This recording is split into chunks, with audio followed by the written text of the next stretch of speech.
Not surprised. I know you said Spencer Fury wasn't surprised either when you had him on, but I did it. I wanted Fury to win as the Brit, as a Fury fan. Yeah. And I thought at one point, round 6, round 7, he was winning the fight and turning the screw, and then out of nowhere, Usyk he got that unbelievable fitness, and it come probably down to his training and his dedication. Doesn't cut corners, and he just turned the screw and turned the screw and turned the screw, knocked Fury down obviously onto the ropes. So credit to him, and Usyk's a formidable guy, and you can only give him credit. And I think the rematch is going to be amazing. What mistakes do you think Tyson Fury made in that fight? I spoke to Jimmy Tibbs about this, legendary trainer, obviously, dad of my trainer, Mark Tibbs. And he said, yeah, he looked good, he lost weight, but not always good to lose weight as a heavyweight. He might have been better off being 19, 20 stone. I don't know what their plan was in the camp. I'm not an expert on their camp. I'm not trying to tell them what to do, but it made sense to me. If you're a big guy, you might not look body beautiful, you never will. And maybe that bit of weight might have helped him, could have hindered him, could have made him a bit slower, but sometimes losing weight lowers your punch resistance. You haven't got as much energy. You might look a bit better, but it might just be a little bit of an aesthetic thing rather than an actual fitness thing, you know. Look at there's been some massive guys in the past. George Foreman, when he came back, was a big old unit.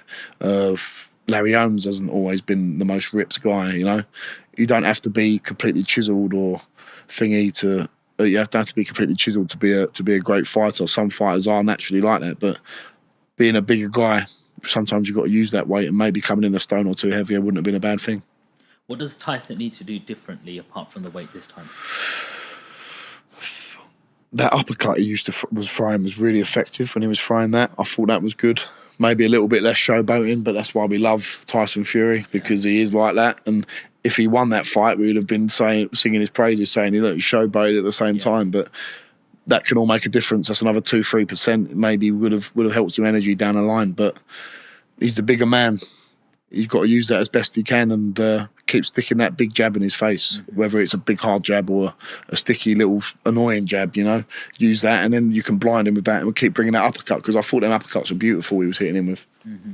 It was a shock when Usyk hit him straight on the face. But it just felt like something. I was gutted. Even he felt like that. I was like, my heart was going down. It's like watching the England match and they gone down. You know what I mean? That's how I felt. I can't believe how he stayed up, Fury. You've got to give him credit for that. And he saw it through, because a big man like that, getting caught like that, and the energy it takes to stay up, he's a fighting man. And we've got to remember he's had 3 fights with Wilder, and Wilder's a shell of what he used to be. And you've got to ask yourself, how much of them fights taken out of Tyson Fury and Deontay Wilder, especially the 3rd fight. That was an all-out war. And as a professional boxer, and especially a heavyweight, you can only have so many wars like that before it catches up with you, you know? Why? Wear and tear, big old unit. Human beings aren't designed to smash each other up like that, especially 20 stone guys, 16 stone, 17 stone plus. You can't take severe punishment like that, getting punched on the head. It's not healthy, is it? That's the bottom line, to be getting punched in the head repetitively, especially by the big guys. So you can only go to the well so many times, and Fury's probably only got 1 or 2 more times to do it. So what do you think of someone like Mike Tyson stepping in the ring again against Jake Paul? I think it's a farce. I think it's an absolute joke. And it's not happened, and I'm glad it's not happened. Almost 60 years old. I used to like Jake Paul. I used to think, he's doing something quite good, trying to dedicate himself, but I've got no time for it. I think it's all quite rubbish now. What do you think of that whole scene of influencer boxing, misfits, all of that? It's not boxing, it's entertainment. Fair play to them. Make their money. That's fantastic, but I don't regard it as boxing. I regard it as sort of wrestling style entertainment. And it is entertaining. Sometimes you watch it and you think, that's a laugh, but you can never be taken seriously, ever.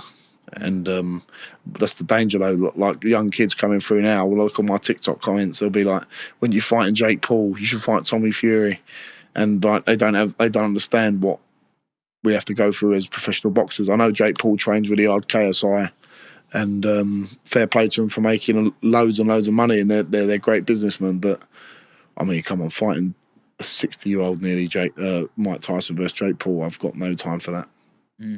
How do you think that plays out? Because it is scheduled for November.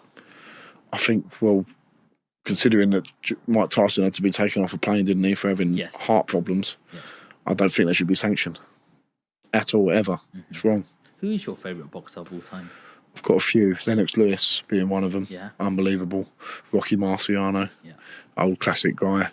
The modern guys, Joshua, Fury, love them two the most. There's no Tyson in there? Mike Tyson? Oh, Mike Tyson, unbelievable. But in terms of my favourites, probably Lennox Lewis, someone like that. Vitaly Klitschko. But Mike Tyson, in his prime, watched him 18, 19, 20 years old, smashing people up who were like 10 years older than him, getting a world title at 20 years old. Unbelievable. Johnny, a big name has just been dropped. Yeah, everyone's talking about Chisora and you. Yeah. You know, everyone's just like putting you straight into that Another mix legend. now. He's like, you know, War Chisora, they call him, don't him? He's like a real veteran. Couldn't believe he beat Joyce. Couldn't believe that. Yeah, I thought Joyce would be able to deal with him, but Chisora just keeps coming back. He's had 2 wins on the... Is it 2 wins on the bounce now? Who did he fight before? He fought someone else recently, but he just keeps coming back, and if he's still winning, Joe Joyce is a great name to have on your resume. So I've got a lot of time for Derek Chisora. He's a legend, and people have been bounding our names around. Eddie Hearn being the main man who's been doing that, and I feel a bit disrespectful to thinking like I'm calling for that fight. So I'm not calling for it, but if Derek Chisora came and said, let's have a fight at the O2, let's set it out, I want to do it, I wouldn't say no. It would be an honour to share the ring with Derek Chisora, and I think I'd have a good chance in. Not saying I'd win it, but I'll give a good account of myself, you know? Yeah. How much of a task is it for Chisora being a 40-year-old? That's the problem. Maybe if it was 3-4 years ago, I'd feel slightly differently. But age waits for time waits for no man, and he's been in some grueling fights, and I think Del Boy's a great character, and I think he's a unbelievable guy, unbelievable for British boxing. He'll go down and be remembered by a lot of people, and time waits for no man. How important is timing in terms of when you're facing your next opponent? You know, if you go straight for Chisora, where do you go from there? You might be able to, you know, face an opponent like that. You might be able to get through a wall like that and show a lot of, you know, toughness. But is it too fast, too soon? Because you've had all these first-round knockouts. Not sure how much experience you're getting in the sort of actual ring. Fighting Chisora, imagine beating him. Where do you go from that? That's the thing. It's not an immediate fight. It's whether it's just an idea that's been bandied about. I've obviously got Rudenko locked in for my next fight. That could give me some great experience. He could be he'd probably be my toughest fight to date. And then you assess from there. It's very important, as you say. You've got to look at one fight at a time. And all that's on my mind right now is beating Rudenko whenever that happens in the next month or two. How does it feel like when you're training for a fight? You've got your trainer there, you've got a manager there, you've got a whole team around you. What happens when you're in that ring and you're alone all of a sudden? That's it. That's the name of the game, isn't it? Like, it doesn't matter how... This is the thing with boxing. It's quite unique in a way. You don't have 10 other football players on the pitch. You don't have 14 other rugby players. If you've cut corners, it's going to show. And if you're moaning about coaches, trainers, managers, it's up to you to put them all into line, because at the end of the day, you're the one who's going to be seen in the ring and be accountable for what's happened in the camp. So you've got to take an onus on that and be the boss. And fortunately, without sounding arrogant or belittling the other people, you've got to be in control, because the only person it comes down on when it all goes wrong is you. That's the bottom line. And you're the one who takes the punches in the head. No one else does. Not your manager, not your trainer, not your promoters, not your strength and conditioning coaches. They're all part of your team, but the one who's going to be getting punched in the face is you. Does it ever get to you mentally? No. I love it. I absolutely love what I do. I get to go up and train every day. I love training. It keeps my head screwed on.